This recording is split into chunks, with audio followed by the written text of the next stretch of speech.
Kata para ulama sepakat, orang yang mendapati sholat di belakang mukim, musafir sholat di belakang mukim, dia harus menyempurnakan sholatnya. Tidak boleh dia qashar. Ya aku ini musafir, aku sholat 2 rakaat aja. Tidak boleh. Dia harus sholatnya apa? 4 rakaat. Walaupun dia dapat cuma di tasyahud akhirnya saja.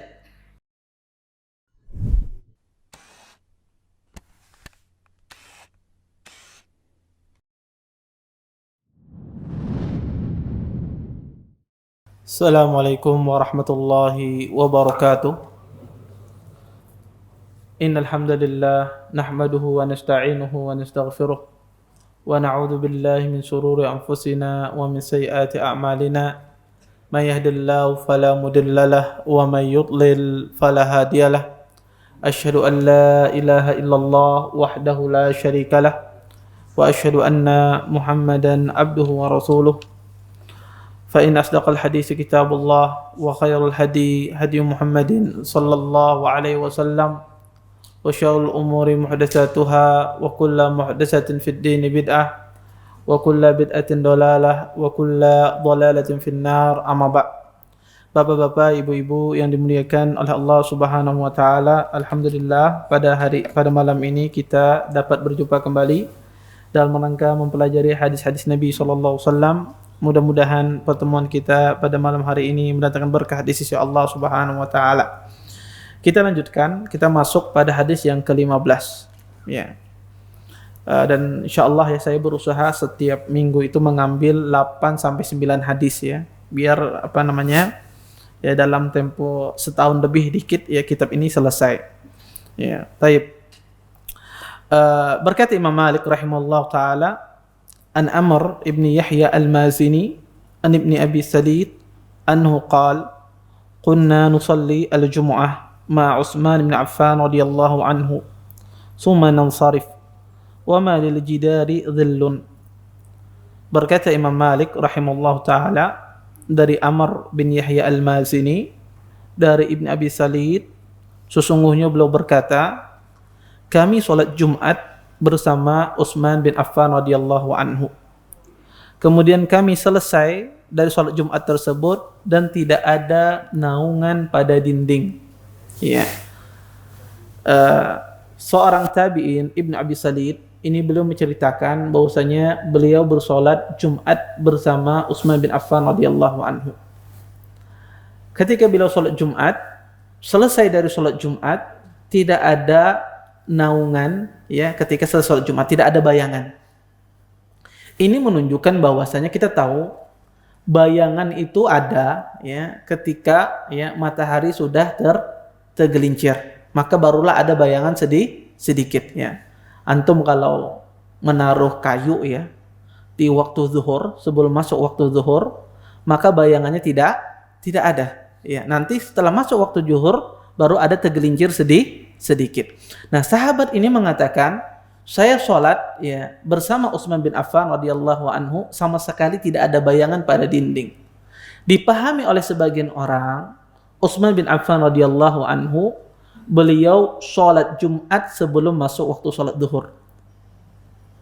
Ya, kenapa? Karena beliau balik masih bayangan belum ada, berarti belum masuk waktu sholat zuhur. Berarti sholat Jumatnya sebelum masuknya waktu sholat zuhur. Sebagian mazhab Hanabilah memahami dari athar ini bahwasanya sholat Jumat itu dilaksanakan seperti waktu sholat Id. Yaitu kapan waktu sholat Id?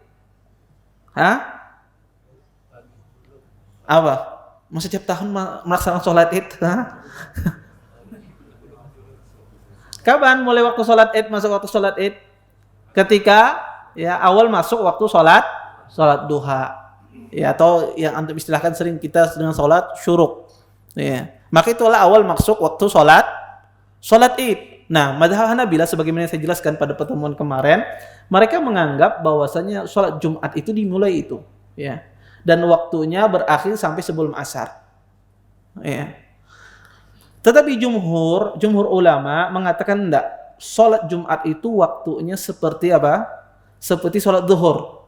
Waktunya seperti sholat zuhur. Dan mereka memahami hadis ini dengan pemahaman yang lain. Kata mereka yang dimaksudkan di sini summa nansarifu wa ma lil jidari dzil, kemudian kami ya selesai dari sholat itu tidak ada naungan pada dinding, maksudnya adalah tidak ada bayangan pada dinding, bukan menapikan bayangan sama sekali. Kenapa? Karena Bapak Ibu, dulu di masa sahabat itu dinding-dinding rumah mereka apa? Pendek. Ya, dinding rumah mereka pendek. Jadi kalau mereka kepanasan, biasanya orang jalan di dinding karena nggak ada atap. Ya, dulu tuh nggak ada atap seperti zaman sekarang. Jadi kalau mereka kepanasan, mereka tuh berjalan di dinding karena ada naungan. Ya. Nah, ketika selesai waktu sholat Jumat, tidak ada naungan pada dinding tersebut, betul. Kenapa? Karena awal masuk waktu sholat zuhur itu bayangan tidak besar, tidak besar, sehingga apalagi temboknya kecil, tidak panjang. Maka tidak ada bayangan di sana. Ya, ini yang dimaksud oleh sahabat bayangan yang menaungi mereka ketika berjalan. Ya, dan jumhur memahami semacam itu. Dan inilah pemahaman yang benar. Perkataan tabi'in ini, dia sholat bersama Utsman bin Affan, bahwasanya tidak ada bayangan yang menaungi mereka setelah sholat. Bukan menafikan bayangan sama sekali. Dan hadis Nabi SAW sangat jelas. Hadis Anas. Sesungguhnya Nabi SAW, beliau sholat Jumat hina tamilu syams. Ketika matahari mulai tergelincir. Yaitu ketika masuk waktu sholat zuhur. Taib. Dan ini sudah kita jelaskan pada pertemuan sebelumnya. Taib. Kita lanjutkan. Bab fi man adraka raka'atan minas shalah. Bab ya, barang siapa mendapatkan rakaat di dalam salat. Hadis ini hadis yang sangat penting sekali ya, dan ini mungkin salah satu hadis yang paling inti di dalam masalah salat. Taib. Berkata Imam Malik, an Ibnu Syihab, an Abi Salamah ibn Abdurrahman, an Abi Hurairah radhiyallahu anhu, anna Rasulullah sallallahu alaihi wasallam qala, man adraka rak'atan minas shalah faqad adraka as-shalah. Berkata Imam Malik dari Ibnu Syihab, dari Zuhri, dari Abi Salamah ibn Abdurrahman, dari Abi Hurairah, sesungguhnya Rasulullah sallallahu alaihi wasallam bersabda, barang siapa mendapatkan rakaat di dalam salat ya, maka sungguh dia telah mendapatkan salat tersebut. Hadis ini hadis yang sahih. Hadis ini adalah hadis yang sahih. Pertama Bapak Ibu, hadis ini adalah hadis yang sangat penting di dalam masalah salat. Karena ya, hadis ini sering disebutkan oleh para ulama di dalam buku-buku mereka. Bahkan dari hadis ini sebagian ahlul ilmu menjadikan sebuah kaidah di dalam masalah ilmu fikih. Ya. Di sini Nabi SAW mengatakan, barang siapa mendapatkan rakaat di dalam salat, maka dia telah mendapatkan salat. Para ulama berselisih, apa yang dimaksudkan mendapatkan rakaat di dalam salat tersebut? Ya. Apakah yang dimaksudkan itu mendapatkan bagian dari waktu di dalam salat, ataukah mendapatkan satu rakaat sempurna? Contoh misalnya, apakah seseorang yang ketika misalnya Isya di sini jam berapa Bapak Ibu? Jam berapa di sini Isya? Jam 7:50 mungkin ya. Baik. Jam 7:49 ulun hanya sembahyang maghrib. Tinggal 1 menit lagi apa? Isya. Jam 7:49 ulun sembahyang maghrib. Kemudian kalau hitungan rakaat kayaknya tidak bisa mendapatkan satu rakaat sempurna. Nah, ketika ulun bertakbir ruku, sebelum ruku ya, atau bertakbir sebelum naik ke rakaat kedua ya, ruku sujud, sebelum naik ke rakaat kedua bunyi masuk salat Isya. Apakah salat yang saya kerjakan tadi ya, itu saya mendapatkan salat maghrib, ataukah ulun tidak mendapatkan salat maghrib? Apa yang dimaksudkan dengan rakaah? Di sini para ulama Bapak Ibu berselisih makna rakaah ini. Apa maksudnya makna rakaah di dalam hadis ini? Sebagian ulama menafsirkan makna rakaah ini adalah bagian di dalam waktu sholat.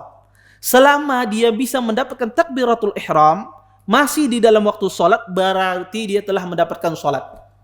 Contoh tadi, jam 7.49 lewat 30 detik misalnya. Tinggal 30 detik lagi apa? Adzan Isya. Saya bertakbir. Saya sempat bertakbir, tapi tidak sempurna satu rakaat. Kemudian adzan Isya. Kata para ulama, antum sudah mendapatkan satu rakaat. Ini pendapat sebagian ahlul ilm. Sebagian, ya mereka berdalil dari apa? Mereka berdalil, ya banyak di antara dalil mereka. Ya. Sebagian ahlul ilm menafsirkan bahwasanya yang dimasukkan rakaat di sini, ya, ada satu rakaat sempurna. Barang siapa sholat kemudian rakaatnya belum satu rakaat sempurna, kemudian masuk waktu sholat berikutnya, maka sholat yang dikerjakan tidak sah. Sholat yang dikerjakan tidak sah. Saya sholat misalnya, sholat maghrib pada jam 7.49. Saya mengakhirkan, tidak ada uzur. Ini pembicaraan kita orang yang tidak ada uzur. Ya beleha-leha, guring, lulus tumat, ya, pemacam. Atau wanita mungkin sibuk memasak misalnya. Kemudian, hendak parak isya, wudu bahancap. Ya. Jam 7.49 saya bertakbir. Allahu Akbar. Ketika pas sujud, bayinya hendak naik ke rakaat kedua, azan. Salat yang saya kerjakan itu sah apa tidak? Maka pendapat sebagian ulama tidak sah. Kenapa? Karena kata Nabi SAW, barang siapa yang tidak mendapatkan satu rakaat, berarti dia tidak mendapatkan salat. Mafhumnya dari hadis ini, barang siapa mendapatkan satu rakaat, maka dia mendapatkan salat. Barang siapa yang tidak mendapatkan satu rakaat, berarti dia tidak mendapatkan salat. Maka pendapat yang paling benar adalah makna rakaat di sini adalah rakaat. Ya. Jadi orang kalau salat kemudian dia tidak mendapatkan satu rakaat sempurna, ya, kemudian masuk waktu salat berikutnya, salat ini kerjakan tidak sah. Dia berdosa. Terus Ustaz, apakah diqadha salatnya? Tidak perlu diqadha. Wajib dia bertaubat kepada Allah. Wajib dia bertaubat kepada Allah Subhanahu wa ta'ala. Oleh karena itu, ya, pendapat yang paling benar di kalangan para ulama, ya, orang yang meninggalkan salat kemudian dia bertaubat kepada Allah Subhanahu wa ta'ala, ya. Karena ada sebagian orang kadang-kadang masa lalunya kelam, sering meninggalkan salat. Kemudian dia bertaubat kepada Allah Subhanahu wa ta'ala. Apakah dia wajib mengqadha salat yang dia tinggalkan? Ya. Jadi dulu bahari mungkin 2 tahun tete ulun enggak pernah sembahyang. Apakah wajib dia mengqadha salat sebanyak 2 tahun tersebut? Pendapat yang paling benar di kalangan ahlul ilm adalah tidak perlu dia qadha. Cukup dia bertaubat kepada Allah Subhanahu wa ta'ala. Ya, berdasarkan hadis ini. Hadis ini orang yang mendapatkan satu rakaat saja, ya, mendapatkan satu rakaat, maka dikatakan dalam hadis ini dia tidak mendapatkan satu rakaat, berarti dia tidak mendapatkan salat. Kemudian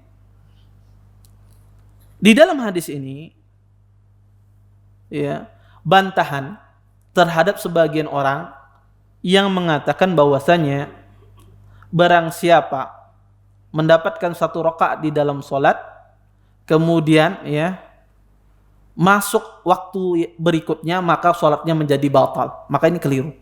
Ya, karena ada sebagian orang, ya, kalau antum belum selesai salatnya, ternyata sudah masuk waktu salat asar misalnya. Antum lagi salat zuhur, belum selesai salat zuhurnya masuk waktu salat asar, tapi antum sudah 2 rakaat atau lebih dari satu rakaat. Ada sebagian fuqaha mengatakan bahwasanya salatnya batil.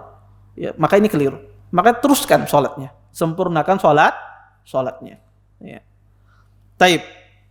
Kemudian, ya, faedah yang kedua di dalam hadis ini, seperti itu pula ketika seorang wanita haid. Wanita haid, ya, ketika dia haid di waktu salat. Contoh misalnya, zuhur jam 12.30. Jam 12.50 si Dini haid. Terkena haid. Ada waktu 20 menit ya dari waktu sholat ya yang beliau tidak melaksanakannya. Kenapa? Karena biasalah. Kadang-kadang sebagian orang apalagi wanita kadang-kadang ada kesibukan mengurus anak dan semisalnya. Setelah 20 menit berlalu waktu sholat, qadarullah datang haidnya. Taib. Apakah bagi si wanita ini mengqadha sholat zuhur yang datang haid tersebut? Ataukah tidak ketika dia sudah suci? Kenapa? Sebagian ulama mengatakan berdalil dengan hadis ini wajib dia mengqadha.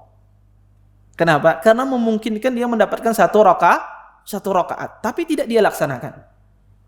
Kemudian datang kepadanya haid. Maka ini Imam Malik dan yang lainnya ya, dan sengaja mereka menyebutkan dalil ini untuk menjelaskan bahwasanya wanita yang haid kemudian datang waktu haid di waktu sholat yang memungkinkan dia mendapatkan satu rakaat di sana. Sebagian ulama mengatakan qadha sholat zuhur yang kamu kena haid pada saat itu. Sebagian ahlul ilm mengatakan tidak. Tidak perlu dia qadha. Kenapa? Karena sholat itu adalah wajibul muwassa'. Wajib yang muwassa', artinya wajib yang diluaskan. Artinya orang kalau sholat jam 1, jam 2, kalau saat ini dia sholat di waktu itu, apakah dia berdosa? Tidak berdosa. Karena waktunya apa? Panjang. Ya waktunya panjang. Maka kata para ulama dia tidak berdosa. Sebagaimana dia tidak berdosa mengakhirkan waktu sholat semacam itu, maka tidak ada kewajiban baginya untuk mengqadha sholat yang dia datang pada saat itu waktu haid. Dan ini insya Allah pendapat yang paling kuat. Ya. Maka tidak perlu seorang wanita mengqadha sholat yang dia pada saat itu datang haid di waktu sholat. Taib. Faedah yang ketiga dari hadis ini, ya, karena hadis ini banyak sekali digunakan para ulama. Ya.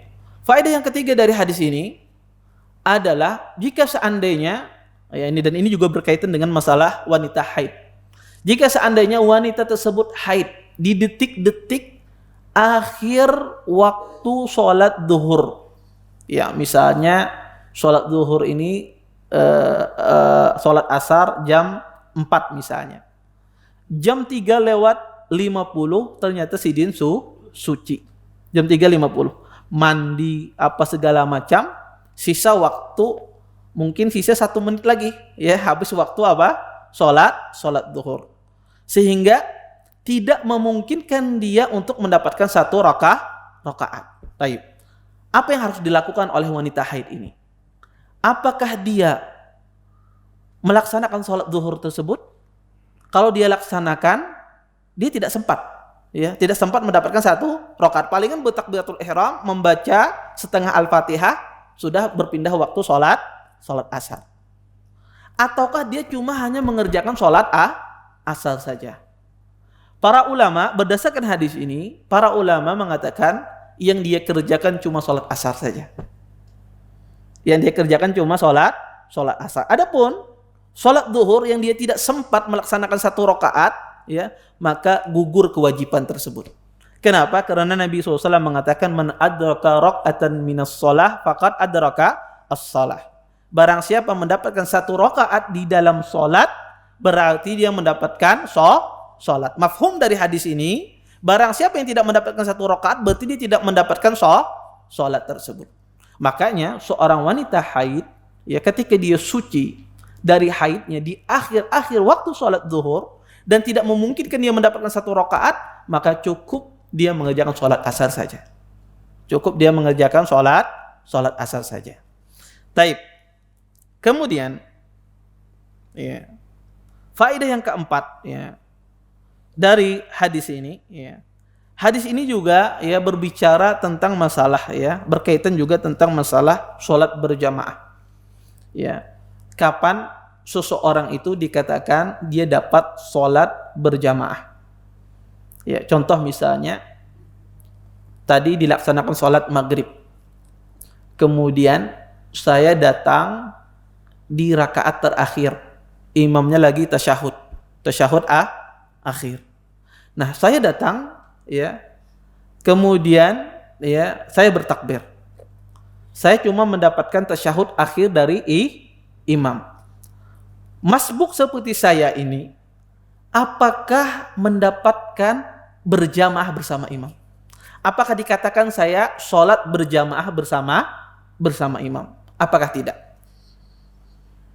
Pendapat yang paling benar, ya, sebagian ulama mengatakan bahwasanya, ya, dia, ya, mendapatkan jamaah bersama imam. Dan ini pendapat, ya, Imam Syafi'i, ya, madhab Syafi'i, Hanafi, ya. Mereka berdalil dari hadis Nabi SAW. Kata Nabi SAW, wa ma adraktum fasallu wa ma fatakum faatimmu. Jika kalian mendapati imam, kata Nabi SAW, maka sempurnakan. Adapun yang kelewatan dari kalian, maka ya sholatlah. Kemudian, ya, berdasarkan hadis ini kata mereka, Nabi SAW menyuruh, ya, apa saja yang kita dapat dari imam kita sempurnakan. Berarti ini mendapatkan berjamaah. Sebagian ulama yang lain dan juga mereka berdalil dengan masalah qiyas, ya, qiyas terhadap orang yang mukim. Seorang musafir ketika dia safar, kemudian dia bermakmum dengan orang mukim. Misal, antum safar, kemudian di waktu sholat duhur, antum singgah, ya, di sebuah tempat. Kebetulan imamnya adalah orang yang mukim sana, ya, orang tempatan, sedangkan antum musafir. Antum dapati imamnya pada rakaat terakhir, tasyahud akhir. Kemudian antum sholat masuk di sana. Kata para ulama sepakat, orang yang mendapati sholat di belakang mukim, musafir sholat di belakang mukim, dia harus menyempurnakan sholatnya. Tidak boleh dia qashar. Ya, aku ini musafir, aku sholat 2 rakaat aja. Tidak boleh. Dia harus sholatnya apa? 4 rakaat. Walaupun dia dapat cuma di tasyahud akhirnya saja. Dia harus sholatnya apa? 4 rakaat. Karena harus mengikuti imamnya. Lain musafir itu jadi imam, tidak ada masalah. Ya, maka yang mukim yang mengumpati. Ya, kalau musafir menjadi imam 2 rakaat, yang mukimnya menyempurnakan berapa? 4 rakaat. Ya. Pernah saya melihat, ya, terjadi di suatu masjid, ya, yang majunya seorang musafir, di belakangnya adalah orang mukim. Ya. Orang musafir dia boleh qashar. Akhirnya dia di sholat duhur. Akhirnya imamnya sholat 2 rakaat kemudian salam. Kebetulan di belakangnya ini bingung makmumnya. Ini kok imamnya sholat 2 rakaat salam. Akhirnya bingung. Ya. Akhirnya padahal sebetulnya sunnahnya apa? Masing-masing menyempurnakan. Akhirnya pun mereka pakai qiyas. Akhirnya satu maju ke depan melanjutkan sholatnya imam tersebut. Ditanya kenapa dilanjutkan? Ini sudah seperti ganti nahkoda katanya. Ya, ganti nahkoda, ganti orang. Padahal salah. Ya. Ya. Maka kata para ulama, siapapun, ya, yang sholat, ya, mukim, musafir di belakang, walaupun dia tidak mendapatkan dari awal sholat, maka dia harus menyempurnakan. Para ulama berdalil dengan qiyas semacam ini. Ya, sebagaimana kita disuruh ketika bersama mukim menyempurnakan sholat, ya, seperti itu pula ketika sholat berjamaah, berarti dapat berjamaah, ya. Ya, walaupun dapatnya tasyahud akhir. Sebagian ulama, ya, Imam Malik dan madhab Hanabilah mengatakan bahwasanya tidak dapat sholat berjamaah bersama imam. Barang siapa yang mendapati imam kurang dari 1 rakaat, maka dia tidak mendapatkan jamaah bersama imam. Dalilnya apa? Hadis ini. Kata Nabi sallallahu alaihi wasallam, "Man adraka raka'atan minas shalah faqad adraka as-shalah." Barang siapa mendapatkan 1 rakaat bersama imam, ya, barang siapa mendapatkan 1 rakaat dari sholat, maka dia telah mendapatkan sholat tersebut. Mafhumnya, jika dia tidak mendapatkan 1 rakaat, berarti dia tidak mendapatkan sholat tersebut. Baik itu sholat sendiri atau sholat berjamaah. Ya, baik itu sholat sendiri atau sholat berjamaah. Kemudian, ya, kata mereka, adapun, ya, hadis, ya, perkataan Nabi SAW, ya, wa ma adraktum fasallu wa ma fatakum faatimmu, ini hadis yang disebut dengan istilah hadis berdalil dengan mafhum. Berdalil dengan mafhum, ya. Ya, ini sedikit, ya, kajiannya malam ini agak berat sedikit, ya. Ya. Ini disebut dengan dalil mafhum, yang dalil digunakan oleh madhab Syafi'i, bahwasanya dapat sedikit saja dari sholat bersama imam, baik itu tasyahud, maka dia dapatkan sholat berjamaah. Berdalil tadi hadisnya, wa ma adraktum fasallu wa ma fatakum fatimu. Apa yang kalian dapatkan maka sholatlah, dan apa yang kalian terlewatkan maka sempurnakan. Kata para ulama, ini dalil dengan dalil mafhum, berdalil dengan pemahaman. Dalil pemahaman itu apa? Enggak langsung jelas dalilnya. Contoh misalnya, Nabi SAW mengatakan, ya, kata Nabi SAW, idza kana al-ma kullatain lam yahmil khabas. Jika air itu, kata Nabi SAW, kurang dari 2 kulah, jika air itu, ya, 2 kulah atau lebih, maka dia tidak membawa najis. Pemahamannya apa? Kurang dari 2 kulah berarti membawa najis. Jadi jika air bercampur dengan najis, Nabi 2 kulah lebih itu tidak najis. Berarti mafhumnya apa? Kurang dari 2 kulah berarti najis. Itu disebut dengan mafhum di dalam bahasa Arab. Nah, hadis yang kita baca ini hadis dengan mantuk, jelas. Hadisnya apa? Jelas. Iya. Tidak berdalil dengan mafhum. Jelas dari konteksnya jelas tidak mendapatkan. Sebagaimana Allah berfirman dalam Al-Qur'an, "Fala taqul lahuma uffi wala tanharhuma." Kata Allah, janganlah kalian, ya, mengatakan kepada orang tua. Jelas, ya, perkataan tidak boleh, ya. Apalagi menampar, kan semacam itu. Ya. Ya. Kata saja tidak boleh. Itu pendalilan apa aja? Jelas, ya. Ini yang disebut dengan istilah mantuk. Nah, di dalam agama Islam, ya, di dalam kaidah ilmu fikih, ya, atau dalam ilmu usul fiqh, kalau bertentangan, ya, mantuk, sesuatu yang jelas dengan mafhum, dengan pemahaman, maka didahulukan apa? Mantuk ini. Didahulukan pendalilan secara mantuk ini. Maka hadis ini sangat jelas mengatakan bahwasanya orang yang tidak mendapatkan 1 rakaat, maka dia tidak mendapatkan jamaah. Ya, oleh karena itu pendapat yang paling rajih dalam masalah ini adalah orang yang mendapati imam, sedangkan imam tersebut berada di tasyahud akhir, dia datang terlambat, maka dia tidak mendapatkan jamaah. Kalau dia tidak mendapatkan jamaah, berarti dia tidak mendapatkan pahala berjamaah. Taib, apa yang lebih bagus bagi dia, Ustaz? Salat bersama imam kah? Apa salat serongan? Sama aja enggak ada dapat berjamaah misalnya. Merajuk sidin misalnya. Iya. Taib. Maka kata para ulama, jika seandainya Anda tahu ada orang yang bersama Anda nanti, ya, salat di belakang, ya, salat Anda, maka lebih baik Anda menunggu imam ini selesai salat berjamaah sendiri. Ya, tapi dengan syarat, ya, orang yang Anda ajak itu mau salat berjamaah, ya. Musyasidin kada mau, kada aku nak 4 imam aja, ya. Ya. Maka kalau seandainya Anda tahu orang yang di belakang Anda nanti itu mau berjamaah bersama Anda, maka afdhalnya nunggu imam. Kalau sudah imamnya sudah tasyahud akhir atau lagi sujud, ya, maka menunggu, ya, salat ba'asa, ya, berjamaah. Tapi jika seandainya tidak ada, maka salat bersama imam itu lebih baik. Ya, salat bersama imam. Taib. Ya, ini diantara, ya, beberapa faedah, ya, yang bisa kita ambil dari hadis ini. Sebetulnya banyak sekali faedahnya, tapi ini saya cukupkan di sana. Taib, kita lanjutkan hadis berikutnya. Berkata Imam Malik, An-Nafi', Ana Abdullah bin Umar ibn Khattab radhiyallahu anhu kana yaqul, "Idza fatatka ar-rak'ah faqad fatatka as-sajdah." Dari Nafi', sesungguhnya Abdullah bin Umar ibn Khattab radhiyallahu anhu beliau berkata, jika kalian, ya, terluputkan, ya, ketinggalan, ya, rak'ah, ya, rak'ah di sini adalah ruku', ya, faqad fatatka sajdah, maka sungguh kalian, ya, tidak mendapatkan sajadah. Ya, artinya sajadah di sini adalah rakaat di dalam salat, ya.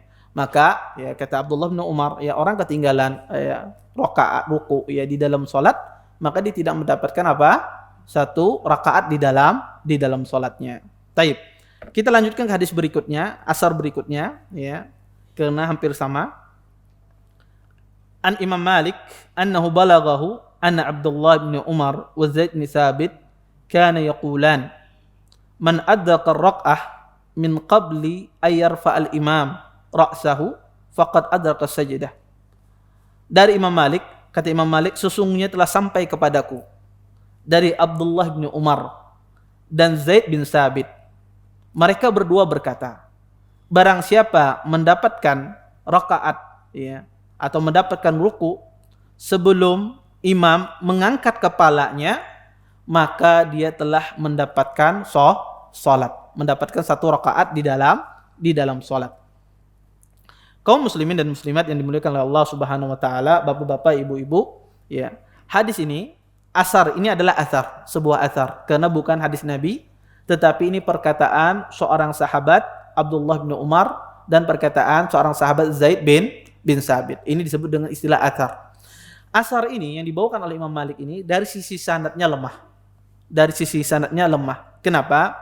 Karena Imam Malik di sini mengatakan balaghahu. Jadi kalau antum menemukan di Muwatta balaghahu itu artinya sanadnya terputus. Ya, antum kalau menemukan di kitab Muwatta itu kata balaghahu berarti maksudnya itu sanadnya terputus. Ya, kenapa? Karena Imam Malik itu tidak bertemu dengan Abdullah bin Umar. Abdullah bin Umar ini seorang sahabat. Imam Malik tidak bertemu dengan sahabat yang mulia Abdullah bin Umar. Ya, makanya di dalam Kitabul Muwatta ini sering sekali ya Imam Malik mengatakan balaghahu, ya telah sampai kepada saya, telah sampai kepada dia. Nah, yang terputus sanad ini disambung oleh Imam Ibnu Abdul Bar. Jadi Imam Ibnu Abdul Bar ini ya khusus ya, beliau mensyarah Kitabul Muwatta ini dan beliau sanad-sanad yang terputus di Muwatta ini dicari sama beliau jalurnya, disambungkan beliau ya.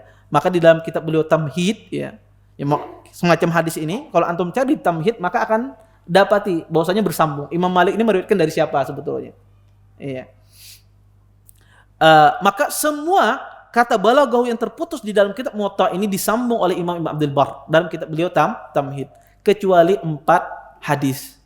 Kecuali 4 hadis saja yang beliau tidak bisa menyambungkan, tidak bisa mencari jalur yang lain. 4 hadis ini disambung oleh Imam Ibnu Salah.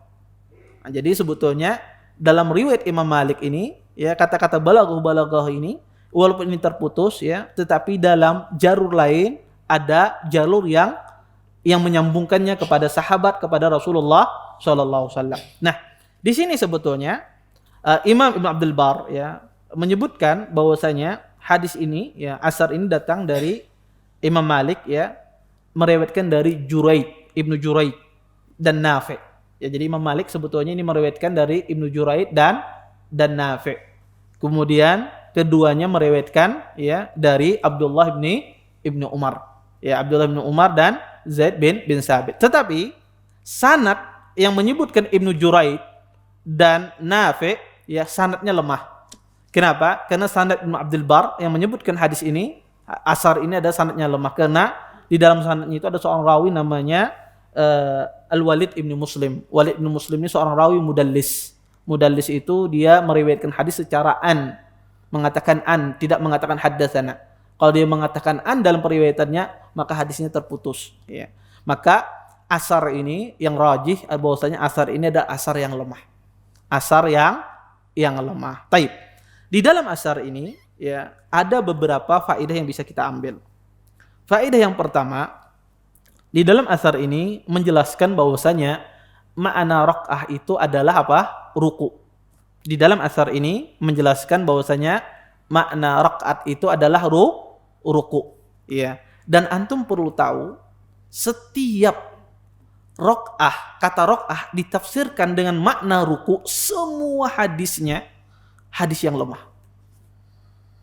Setiap kata rakaah ya kata rakaah ditafsirkan dengan ada hadis yang menafsirkan maknanya adalah ruku, semua hadis yang menafsirkan makna rakaah itu adalah makna ruku, semua hadisnya hadis yang lemah.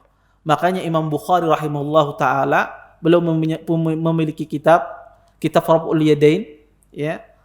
Beliau melemahkan di dalam kitab tersebut semua hadis dan athar yang menafsirkan makna rakaah itu adalah ruku. Nah, oleh karenanya terjadi khilaf kepada para ulama. Apakah orang yang mendapatkan ruku di dalam salat itu mendapatkan satu rakaat? Ya, orang yang misal saya datang, imamnya lagi ruku. Kemudian saya bertakbir Allahu Akbar. Saya ikut ruku bersama imam. Ruku saya bersama imam ini, apakah saya dapat 1 rakaat atau tidak? Ya. Para ulama mengatakan dapat 1 rakaat. Sebagian ulama mengatakan Imam Bukhari, Ibnu Khuzaimah mengatakan tidak dapat 1 rakaat. Ya, berarti dia harus menambah 1 rakaat. Kenapa kata Imam Bukhari? Semua hadis yang mengartikan mana rakaat itu adalah ruku, semua hadisnya lemah, dan betul apa yang dikatakan oleh Imam Bukhari. Ya. Dan itu dilemahkan semua oleh Imam Bukhari rahimahullah taala. Kemudian sebagian ulama ya, dan juga beliau berdalil dengan ayat Al-Qur'an ya, karena Allah berfirman dalam Al-Qur'an, kata Allah, "Hafidhu 'ala salawati wa salatil wusta wa qumu lillahi qanitin."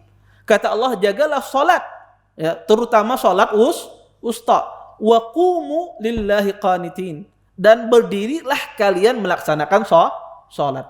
Di sini Allah Subhanahu wa taala mensyaratkan rukun di dalam salat apa? Berdiri. Sedangkan orang yang rukuk bersama imam, dia tidak sempat berdiri di dalam salat. Berarti dia ketinggalan rukun. Kata Imam Bukhari. Imam Bukhari juga berdalil dengan hadis Imran ibn Husain. Ya. Kata Imran ibn Husain, ya Rasulullah, inna li bawasir. Sesungguhnya aku memiliki bawasir. Ya.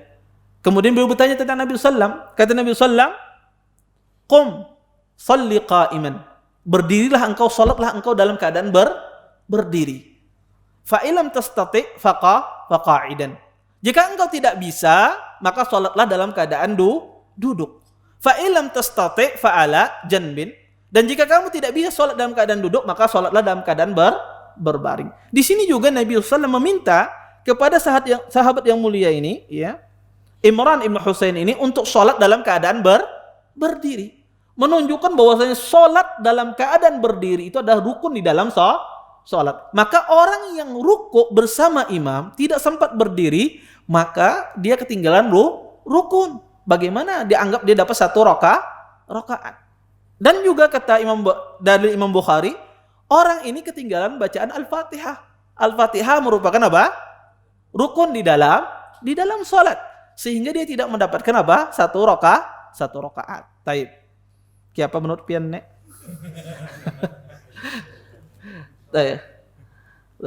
Tetapi jumhur ulama mengatakan tidak. Ini Imam Bukhari ya berselisih dengan jumhur. Ya. Jumhur ulama mengatakan tidak. Ya. Bahwasanya orang yang mendapatkan rukuk bersama imam, ya, dia mendapatkan 1 rakaat. Mendapatkan satu rakaat. Dalilnya apa? Kata jumhur, ya betul. Semua yang disebut oleh Imam Bukhari dalilnya adalah hadis yang lemah menafsirkan makna rukuk itu rakaat. Tapi ada satu hadis, yang hadis ini adalah hadis yang hadis yang sangat kuat, ya, pendalilan bahwasanya mendapatkan rukuk bersama imam mendapatkan 1 rakaat. Yaitu hadis Abi Bakrah. Ya, saat itu Abi Bakrah beliau telat datang, ya, imamnya sedang ruku. Beliau ruku ketika masuk pintu masjid. Ya. Beliau ruku langsung masuk pintu masjid sambil beliau berjalan biar tidak ketinggalan. Iya. Iya. Beliau berjalan, ya. Dan ini hadis yang sahih, ya, hadis Abi Bakrah. Kemudian setelah selesai sholat, ya, Nabi bertanya, siapa di sholat yang demikian? Ya, yang berjalan ketika ruku. Kata Abu Bakar, ana ya wahai Rasulullah, saya wahai Rasulullah. Tadi saya yang sholat demikian. Kata Nabi SAW, zadakallah hirsan wala ta'ud. Semoga Allah Subhanahu wa taala menambah semangatmu dan jangan engkau ulangi, kata Nabi SAW. Dan jangan engkau ulangi. Di sini kata para ulama, yang terbenak di benak sahabat yang mulia ini apa? Mendapatkan rukuk bersama imam, mendapatkan 1 rakaat. Kalau tidak mendapatkan 1 rakaat, nggak mungkin dia rukuk di depan pintu masjid. Ya.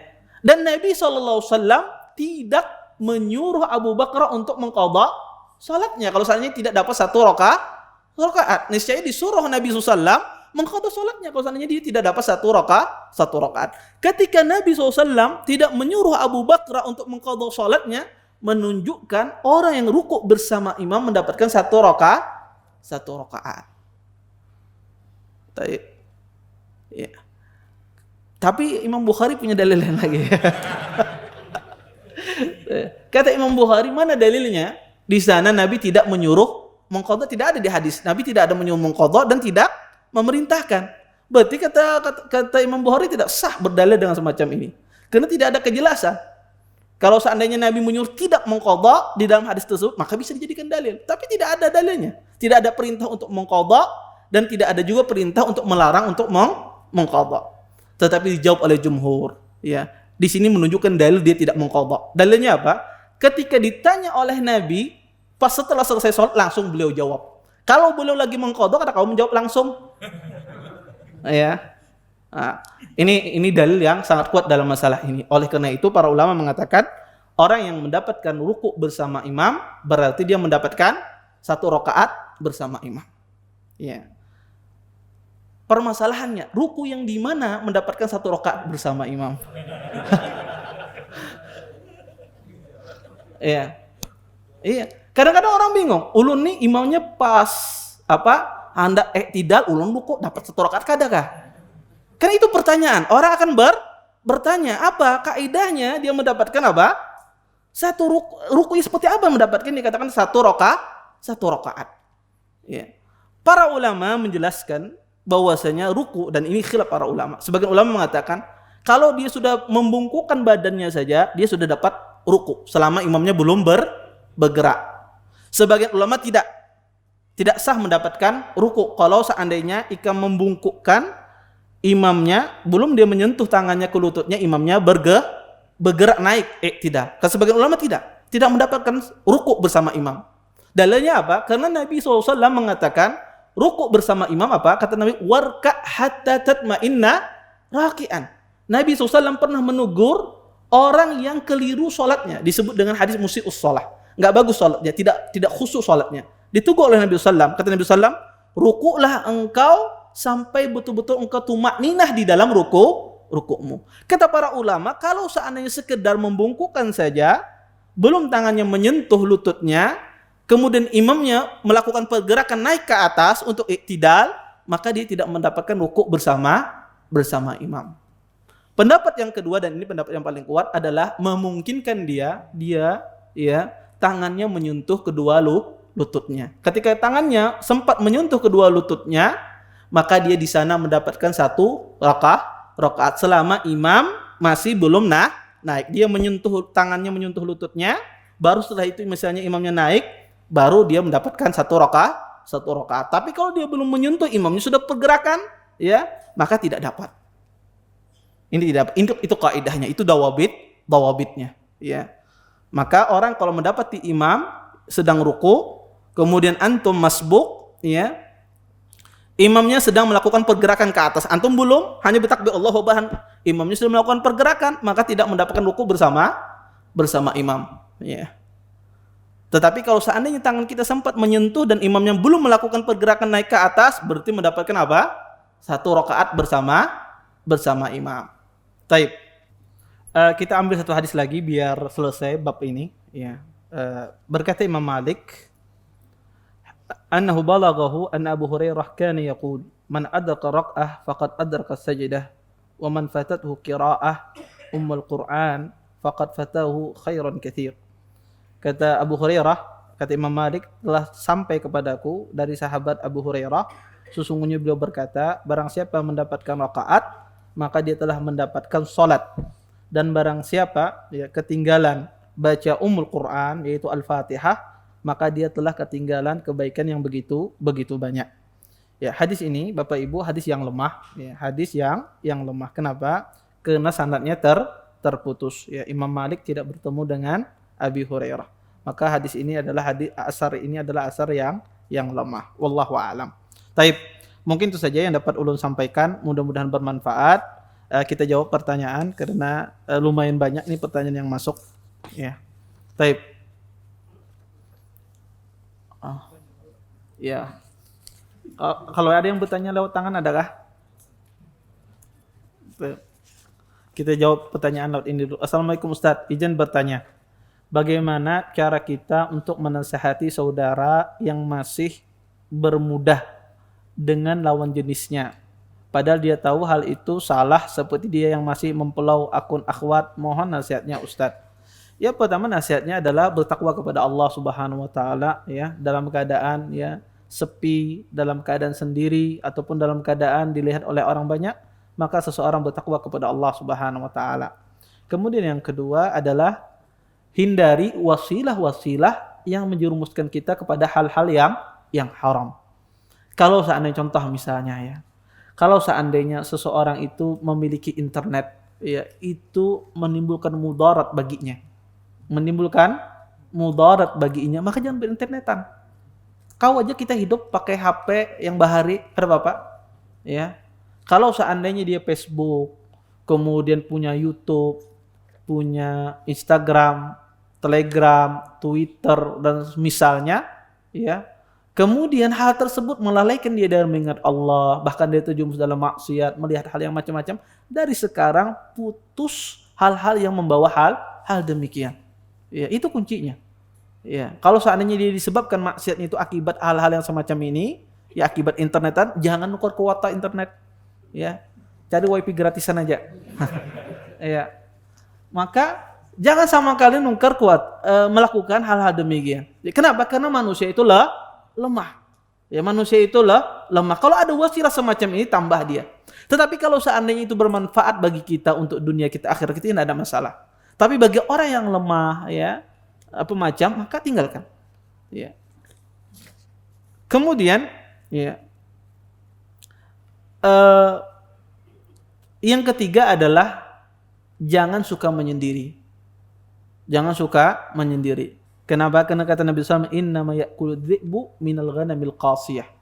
Sesungguhnya serigala itu kalau dia menerkam mangsanya ketika gerombolan kambing itu terpisah dari gerombolannya. Ya, jadi serigala itu kalau menerkam, yang terpisah yang dia ambil. Ketika bersama rombongan tidak. Ya, maka seperti itu pula syaitan. Syaitan itu apa? Mengincar yang serongan. Ya, maka kalau orang berserongan curigai. Ya. Katuj seronganan apa macam. Karena syaitan akan mengincar orang yang suka serongan itu, ya sendiri itu. Maka jangan suka menyendiri. Karena kalau kita punya teman yang baik, ya kalau kita melakukan kesalahan, dia akan menasihati kita. Dia akan membimbing kita, dan itu sebaik-baik teman. Kalau pun ada bisi kawan sedikit-sedikit menegur pian, Ustaz, kamu ini salah kayak ini. Itu kawan yang bagus. Jangan dimusuhi. Bah, mau banon si nenek. Nah, itu kawan yang bagus sebetulnya. Harus ada orang penyeimbang. Ya, harus ada orang yang semacam itu yang mengingatkan kita. Ya, itu orang yang baik semacam itu. Bukan orang yang diam terhadap kesalahan kita. Itu sebetulnya teman yang baik. Walaupun mungkin kadang-kadang caranya kurang bagus, tapi hati orang itu hati yang baik. Dia mengingatkan orang tersebut. Ya. Maka ini ya beberapa cara untuk terhindar. Kemudian yang kedua, dan ini tentu saja orang yang bermaksiat semacam ini itu menandakan kelemahan di dalam tauhidnya. Kelemahan dalam masalah akidahnya. Maka banyak belajar akidah ya, duduk ya di majelis-majelis ya, ini buka pembahasan tentang masalah akidah. Karena dengan itu ya meningkatkan keimanan dia kepada Allah Subhanahu wa taala. Kemudian pertanyaan yang kedua, Assalamualaikum warahmatullahi wabarakatuh. Ustaz, mohon penjelasan perbedaan antara doa yang dimulai dengan Allahumma dan Rabbana. Apakah kadar nilai doanya berbeda? Barakallahu fikum. Kata doa yang dimulai dengan kata Rabbana itu menunjukkan bahwasanya ubudiyah ya, penghambaan seorang manusia, menunjukkan penghambaan dia di hadapan Allah Subhanahu wa taala. Ketika seorang mengatakan Rabbana, dia mengakui penghambaan dia bahwasanya dia hamba Allah di hadapan Allah Subhanahu wa taala. Makanya hampir di dalam Al-Qur'an sering sekali doa dimulai dengan kata Rabbana, dan sangat jarang di Quran itu dimulai dengan kata Allahumma. Setahu saya ada 1 atau 2 ya. Kalau nggak salah doa dimulai dengan Allahumma. Kebanyakan doa dimulai dengan Rabbana di dalam Al-Qur'an. Adapun kata Allahumma ya, dan Allahumma ini banyak kita dapati doa-doa dalam hadis-hadis Nabi sallallahu alaihi wasallam. Allahumma inni as'aluka ilman nafi'an wa rizqan thayyiban, banyak sekali. Kata Allahumma, doa kalau dimulai dengan kata Allahumma itu bermakna seseorang itu meminta kepada Allah Subhanahu wa taala dengan seluruh nama-nama dan sifat-sifat Allah. Orang ketika memulai dengan doa Allahumma, maka dia meminta kepada Allah dengan seluruh nama dan sifat-sifat Allah Subhanahu wa taala. Nah, ini dari segi perbedaan makna. Satu berdoa dengan kata apa? Apakah dengan kata Rabbana atau kata Allahumma? Silahkan. Mau pakai kata Rabbana ya silahkan. mau berkata Allahumma ya silahkan, dan ulama pun berselisih mana yang lebih afdal. Apakah doa yang dimulai dengan kata Allahumma, apakah doa yang dimulai dengan kata Rabbana, apakah doa yang dimulai dengan di situ ada kalimat la ilaha illallah. Terjadi perbedaan di kalangan para ulama. Tapi dari sisi makna semacam itu. Taib. Pertanyaan yang ketiga, bismillah Ustadz, bagaimana caranya takbiratul ihram pada saat datang sholat menemui imam sedang ruku? Langsung ruku atau bagaimana? Ya. Maka pertama ya, sebelum saya jawab ya, terjadi kesalahan yang terbesar yang itu, dan ini saya sering lihat. Orang kadang-kadang hendak mendapati ruku, biar dapat ruku bersama imam, ya apa? Dia langsung takbiratul ihram tapi tidak dalam keadaan posisi berdiri. Dalam keadaan posisi ruku langsung. Mau ruku langsung bertakbiratul ihram. Ya. Biar langsung cepat rukuknya. Ya. Ini tidak sah salatnya. Kenapa? Karena dia meninggalkan rukun di dalam salat, yaitu berdiri. Ya, salat takbiratul ihram itu harus dilaksanakan dalam posisi berdiri tegak. Nah, ini kesalahan yang sering terjadi. Ya. Maka tidak boleh seseorang itu takbiratul ihram dalam posisi ruku, dalam posisi kondisi membungkuk, dalam posisi berdiri tegak. Ini pertama. Taib. Ustaz, terus bagaimana caranya? Saya mendapati imam sedang ruku. Apa yang saya lakukan? Bertakbiratul ihram, kemudian bertakbir ruku, apa takbiratul ihram, langsung ruku apa gimana? Ya. Maka jawabannya adalah boleh dia melakukan takbiratul ihram saja tanpa melakukan takbiratul ruku. Dia mengatakan Allahu Akbar, kemudian dia ruku tanpa dia takbiratul ihram. Kenapa? Karena Imam Ahmad pernah ditanya tentang masalah ini. Abu Dawud ya pernah bertanya kepada Imam Ahmad, wahai Imam Ahmad, saya mendapati imam dalam ruku. Kaif takbir? Ya, hal yujzi'uni takbiratul ihram. Apakah cukup saya bertakbiratul ihram saja? Kata Imam, iya cukup. Bertakbiratul ihram saja cukup mendapati imam sedang ruku. Kenapa? Karena ada kaidah kata para ulama, jika terkumpul dua ibadah, yaitu satunya ibadah yang besar, satu isanya ibadah yang kecil, maka ibadah kecil itu masuk ke dalam ibadah besar.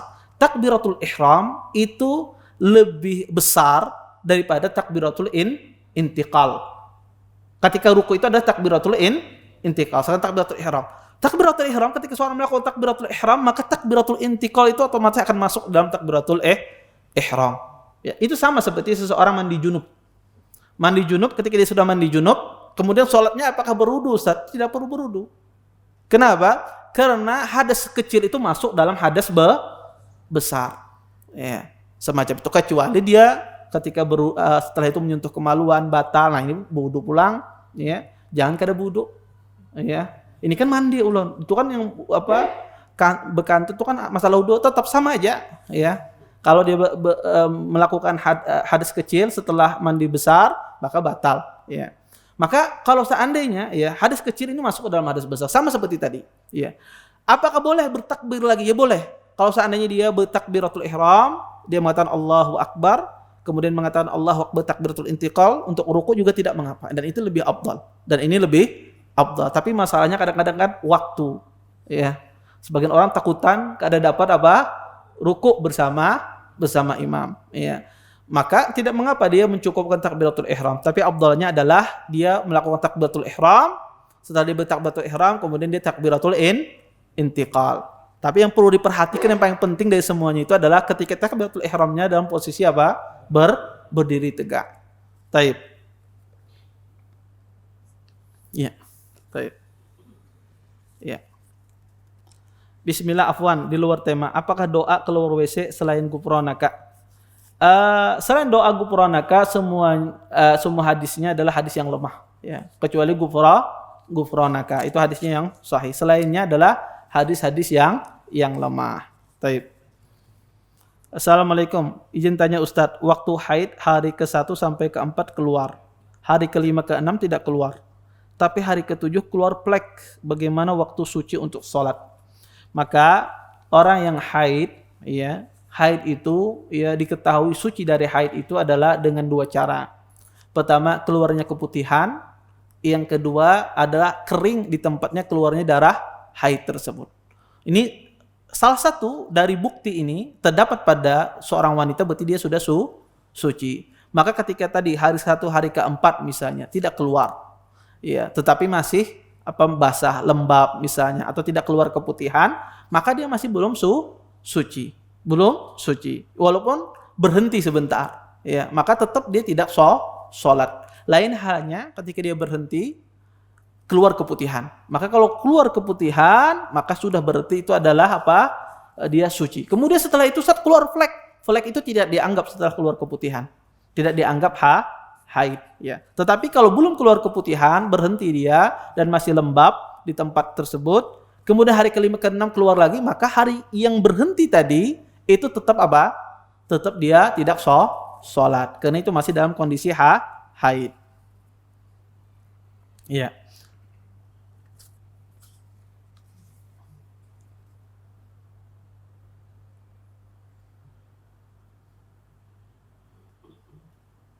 Taib. Assalamualaikum Ustaz, izin bertanya, apakah jarak Banjarmasin Martapura boleh sholat jamak qashar?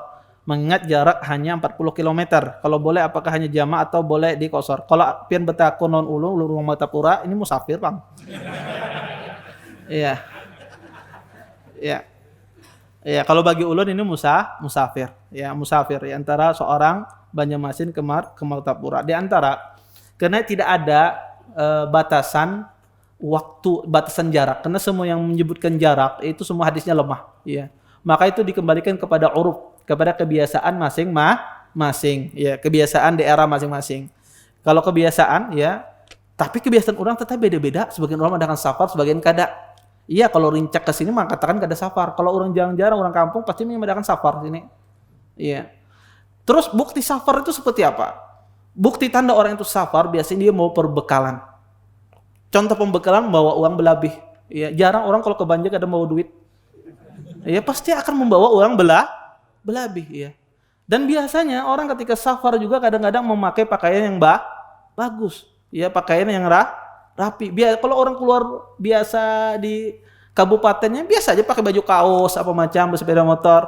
Tapi kalau orang sudah ke Banjar, jarang, pasti pakai necis-necis, ya kan? Orang tahu. Itu tanda orang itu melakukan safar. Ya, tanda orang itu melakukan safar. Ya, makanya kalau lihat orang Matapus ini necis-necis ke Banjar. Karena ini safar. Ya, orang melakukan apa? Safar. Ya, sama orang Banjarmasin ke Martapura. Ya, wallahu a'lam. Taib. Maka batasan jarak itu sebetulnya tidak ada. Dikembalikan kepada uruf masing-masing.